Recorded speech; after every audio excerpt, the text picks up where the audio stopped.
என் கையில் இருக்க இந்த உருளைக்கிழங்க சாதாரணமாக நினச்சிடாதீங்க. கோவிட் டைமில் அவ்வளோ உயிர்கள் போனதுக்கு இந்த உருளைக்கிழங்கில் நடந்த ஒரு விஷயந்தான் முக்கியமான காரணமாக இருக்குது. அயர்லாண்டில் 10 லட்சம் உயிர் போனதுக்கும் 20 லட்சம் பேர் ஊரை விட்டே போனதுக்கும் மக்கள் பசி பட்னியில் வாடினதுக்கும் இறந்த உடலை புதைக்க முடியாமல் போனதுக்கும் இந்த உருளைக்கிழங்கில் நடந்த ஒரு விஷயந்தான் முக்கியமான காரணமாக இருக்குது. இதே மாதிரி ஒரு விஷயம் தொடர்ந்து நடந்துகிட்டே இருந்தால் நமக்கு பெரிய ஆபத்து வர வாய்ப்பு இருக்குது. இப்போது அயர்லாண்டில் என்ன நடந்துச்சு, இந்த உருளைக்கிழங்கில் நடந்த விஷயத்துக்கும் கோவிடில் இருந்ததுக்கும் என்ன சம்மந்தம் அப்படிங்கிறத பற்றி தான் இன்றைக்கி இந்த வீடியோவில் பார்க்க போகிறோம். உருளைக்கிழங்கே இல்லாத அயர்லாண்டுக்கு 1589 சர் வால்டர் ராலே அப்படிங்கிறவர் தான் ஐரிஷ் லம்பர் அப்படிங்கிற ஒரு வகை உருளைக்கிழங்க அயர்லாண்டுக்கு கொண்டு வந்து சேர்த்தார். ஆரம்பத்தில் இதை பெருசாக கண்டுக்கல அப்படின்னாலுமே அதுக்கப்புறம் இந்த உருளைக்கிழங்கு தான் அயர்லாண்டுக்கு ஒரு சொத்தாகவே மாறுச்சு. அது ஏன் அப்படின்னு பார்த்தா அந்த சுற்றுச்சூழலுக்கு இந்த உருளைக்கிழங்கு தான் அதிக சத்து நிறைஞ்ச உணவுப் பொருளாகவும் ஈஸியாக விளையக்கூடியதாகவும் இருந்துச்சு. அதுக்கப்புறம் மக்கள் எல்லாருமே இந்த ஐரிஷ் லம்பர் அப்படிங்கிற ஒரு வகை உருளைக்கிழங்கை மட்டும்தான் உணவுப் பொருளாகவே விளைய வச்சாங்க. அதுக்கப்புறம் எல்லாமே சாதாரணமாக போயிட்டு இருந்தப்போ 1844 மெக்சிகோவில் இந்த உருளைக்கிழங்குக்கு பூஞ்சைனால் ஒரு தொற்று வர ஆரம்பிச்சிது. ஒரு சிலர் என்ன நினச்சாங்கன்னா இது அயர்லாண்டுக்கும் வந்து சேர்ந்துருமோ அப்படின்னு நினச்சாங்க. ஆனால் மெக்சிகோ இங்கே இருக்குது, அயர்லாண்டு இங்கே இருக்குது, அது எப்படி இங்கேருந்து அங்கே வரும் அப்படின்னு எல்லாருமே அசால்ட்டாக நினச்சிட்டாங்க. ஆனால் கொஞ்ச நாளைக்கு அப்புறம் சிலர் பயந்த மாதிரியே அந்த நோய் அயர்லாண்டுக்கும் வர ஆரம்பிச்சிது. அப்போ தான் அந்த டைமில் பிரைம் மினிஸ்டராக இருந்த ராபர்ட் பீல், ஆஹா இது ஏதோ பிரச்சனையாக போகுது பெருசாக, நம்ம இதுக்கு ஏதாவது வழி பண்ணண்டா அப்படிங்கிற மாதிரி வெளியே இருந்து உணவுப் பொருளை கொண்டு வரணும்னு நினச்சார். ஏன்னா இங்கே உருளைக்கிழங்கு மட்டும்தான் ஒரே சாப்பாடு பொருள், அது இல்லாமல் போயிடுச்சுன்னா மக்கள் பசி பட்னியில் வாடுவாங்க. அதனால் வெளியே இருந்து ஏதாவது உணவுப் பொருளை அயர்லாண்டுக்கு வாங்கலாம் அப்படின்னு நினச்சார். ஆனால் அங்கே தான் ஒரு சிக்கல் என்னென்னா, அயர்லாண்டில் கான்லா விதிக்கப்பட்டிருந்துச்சு. கான்லா அப்படின்னா என்னென்னா, அயர்லாண்டுக்குள்ளே வெளியிருந்து எந்த உணவுப் பொருளுமே வாங்கக்கூடாது. அப்படி வாங்கிட்டா அயர்லாண்டுக்குள்ளே இருக்க உணவுப் பொருளுக்கு விலை குறைஞ்சிரும் அப்படிங்கிறதுக்காக போடப்பட்ட சட்டம். இரு இங்கே ராபர்ட் பீல் தான் பிரைம் மினிஸ்டர், அவர் நினச்சா இந்த சட்டத்தை ஒன்றும் பண்ண முடியாதா அப்படின்னு கேட்டால், என்ன தான் ராபர்ட் பீல் பிரைம் மினிஸ்டராக இருந்தாலுமே அயர்லாண்டு இங்கிலாண்டோட ஆட்சி கீழே தான் இருந்துச்சு. அதாவது நம்ம இந்தியா இருந்த மாதிரி. இப்படி இங்கிலாண்டு கீழே இருந்தனால இந்த ராபர்ட் பீல் மக்களுக்கு உதவி பண்ணணும் அப்படின்னு இந்த சட்டம் வேணான்னு போய் கேட்டப்போ கூட அவங்க அதை ஈஸியாக மறுத்துட்டாங்க. இவர்னாலேயும் அதை எதிர்த்து ஒன்றுமே பண்ண முடியலை. ஆனால் இன்னும் இந்த நோயே பெருசாக வரல, அதுக்குள்ளே இந்த ராபர்ட் பீல் எதுக்கு இவ்வளோ ஓவராக பண்ணுறாரு அப்படின்னு கேட்டால், அப்போ தான் அங்கே ஒரு விஷயம் நடந்துச்சு. இந்த மெக்சிகோவில் பைட்டோப்தெரா infestants அப்படிங்கிற ஒரு பூஞ்சை தான் உருளைக்கிழங்கை பாதிச்சுட்டு இருந்துச்சு. இந்த பூஞ்சையை பொறுத்த வரைக்கும் இது ஏர்போர்ன் வகையை சேர்ந்தது. அதாவது இதனால் காற்றுலே உயிர் வாழவே முடியும், காற்று மூலியமாகவே ஒரு இடத்துலேருந்து இன்னொரு இடத்துக்கு பரவ முடியும்.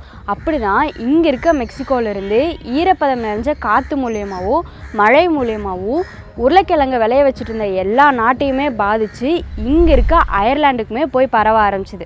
அது என்ன பண்ணுச்சு அப்படின்னா, முதல் இலையை பாதிக்கும், அதுக்கப்புறம் படிப்படியாக செடிக்குள்ளே போய் கீழே இருக்க உருளைக்கிழங்கையும் பாதிக்கும். அதுக்கப்புறம் அந்த உருளைக்கிழங்கு கருப்பாகி ஸ்மெல்லு வர ஆரம்பித்து அழுகி போக ஆரம்பிச்சிடும். இப்படி பரவ ஆரம்பிச்சதும் ராபர்ட் பீல், அதான் முன்னாடி பார்த்தோமே கான்லா வச்சு போராடிட்டு இருந்தார். 1846 உருளைக்கிழங்கோட எண்ணிக்கை கம்மியாக ஆக மக்கள் சாப்பிடாமல் இருக்கிறது அதிகமாச்சு. அதனால் பப்ளிக் ஒர்க் ப்ரோக்ராம் அப்படின்னு ஒன்று ஆரம்பித்தார். அதன் மூலிமா மக்கள் வெளியே போய் அவங்க உணவுக்காக சம்பாரிச்சிக்கலாம் அப்படிங்கிறத ஒன்று கொண்டு வந்தார். ஆனால் அந்த ப்ரோக்ராமும் சீக்கிரமாகவே தோற்று போச்சு. ஏன் அப்படின்னு பார்த்தா ராபர்ட் பீல் அடுத்து வந்த எலெக்ஷன்லேயே தோற்று போயிட்டார். நிலைமை இன்னும் மோசமாக ஆக மக்கள் இறக்க ஆரம்பிச்சதும் அதிகமாச்சு.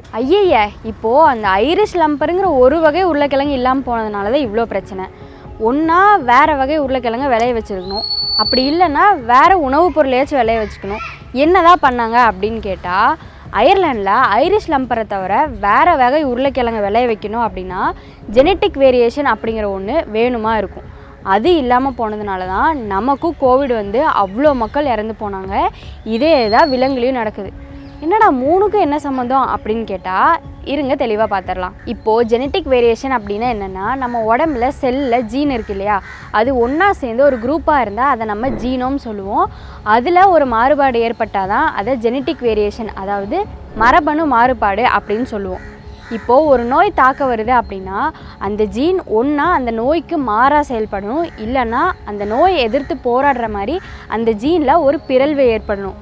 இது ரெண்டும் நடக்கலை அப்படின்னா அது ஒரு அழிவை தான் சந்திக்கும். இப்போது நம்ம உடம்புக்கே ஏதாச்சும் ஒரு நோய் வருதுன்னா அதை எதிர்த்து போராடுற மாதிரி நம்ம ஜீனில் ஒரு மாற்றம் ஏற்படணும். இங்கே அயர்லாண்டில் ஐரிஷ் லம்பர் அப்படிங்கிற வகை உருளைக்கிழங்குல இந்த ஜீன் மாற்றம் எதுவுமே ஏற்படலை. ஏன் அப்படின்னா ஐரிஷ் லம்பர் வெரைட்டிக்கு பாதிப்பு தர மாதிரி எந்த ஒரு விஷயமுமே அங்கே இது வரைக்கும் நடந்ததில்லை.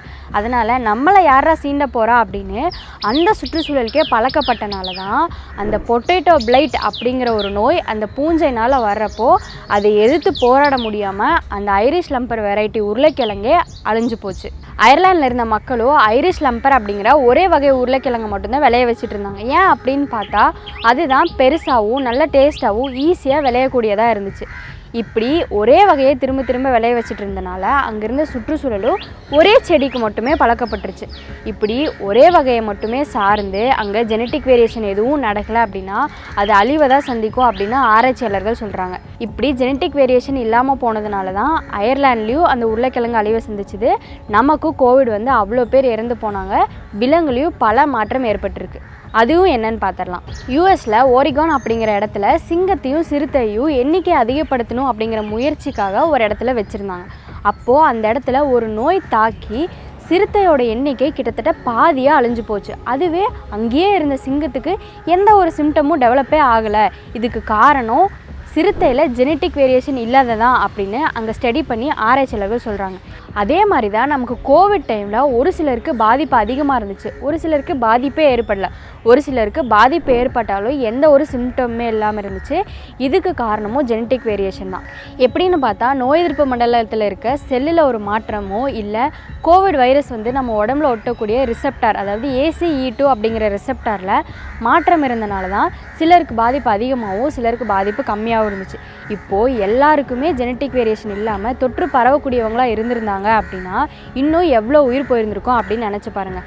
அதனால தான் ஜெனட்டிக் வேரியேஷன் இல்லாமல் போனதுனால அயர்லாண்டில் அந்த ஐரிஷ் லம்பர் அப்படிங்கிற ஒரு வெரைட்டியே இல்லாமல் போய் மக்களும் அவ்வளோ பாதிப்பை சந்திச்சுட்டு இருந்தாங்க. இப்போது ஜெனட்டிக் வேரியேஷன் ஒரு காரணமாக இருந்தாலும் அங்கே அயர்லாண்டில் உருளைக்கிழங்கு தவிர வேறு உணவு பயிர்களும் விளைஞ்சிட்டு தான் இருந்துச்சு. என்னது உணவு பயிர்கள் விளைஞ்சிட்டு இருந்துச்சா? அப்போது அதை சாப்பிட்டு உயிர் வளர்ந்துருக்கலாமே அப்படின்னு கேட்டால், என்ன தான் நிலமும் பயிரும் அயர்லாண்டில் இருந்துகிட்டு இருந்தாலும் அது எல்லாமே பெரிய ஆளுங்க கண்ட்ரோலில் இருந்தனால சாதாரண மக்களுக்கு எந்த உணவுப் பொருளுமே கிடைக்காம பசி பட்டினியில் தான் இருந்துகிட்டு இருந்தாங்க. இப்போது என்ன காரணத்தினால இந்த நோய் பரவுச்சு அப்படின்னு பார்த்துட்டோம்.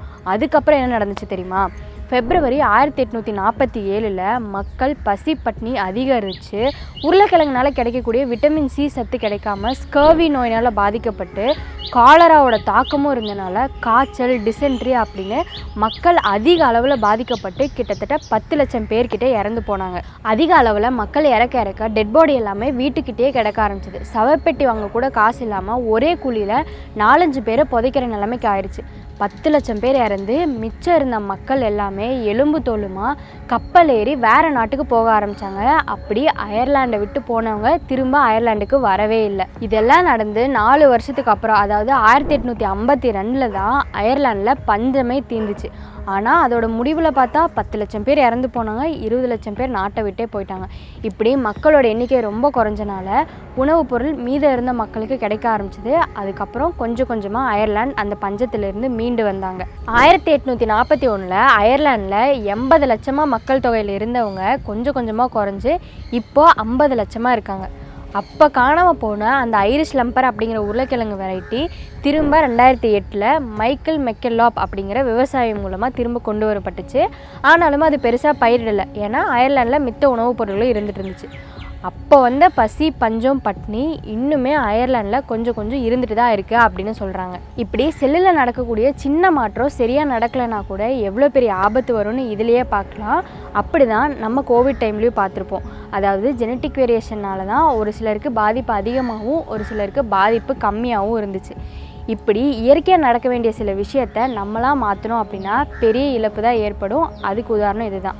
அதாவது அயர்லாண்டில் இயற்கையாக நிறையா பயிர்கள் விளையிற மாதிரி இருந்தாலும் மக்கள் அவங்க தேவைக்காக ஒரே பயிரை திரும்ப திரும்ப விளைய வச்சனால தான் அவங்களுக்கு பசி பட்னின்னு இவ்வளோ இழப்பு ஏற்பட்டுச்சு.